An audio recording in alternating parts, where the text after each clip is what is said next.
কখনো আল্লাহর কাছে কিছু চাইলে দোয়াটা এইভাবে করবেন, আল্লাহ আমাকে একটা ঘর দাও, এটা বললেন না। বলবেন আল্লাহ আমাকে একটা শান্তির ঘর দাও। কারণ ঘর পাইলাম যদি শান্তি না থাকে, সে ডুপ্লেক্স বাড়ির দাম কি? কখনো সন্তান চাইবেন না, বলবেন আল্লাহ আমাকে একটা নেককার সন্তান দাও। কখনো চাকরি ব্যবসা খুঁজবেন না, বলবেন আল্লাহ আমাকে হালাল রুজি অর্জনের একটা রাস্তা করে দাও। কারণ আপনার যদি সন্তান সন্ত্রাস হয়ে বসে, বাপদাদা 14 গোষ্ঠীর ইজ্জত, এই সন্তান হওয়ার চাইতো।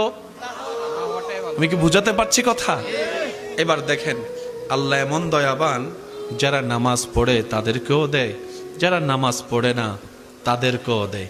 কিন্তু দুই দেওয়ার মধ্যে পার্থক্য আছে। যারা আল্লাহ শুকরিয়া করে তাদেরকে আল্লাহ বাড়িয়ে দেয় এবং পরকালের সওয়াবও দেয়। এটা সবাই পায়? এটা সবাই পায়? তো এমন একজন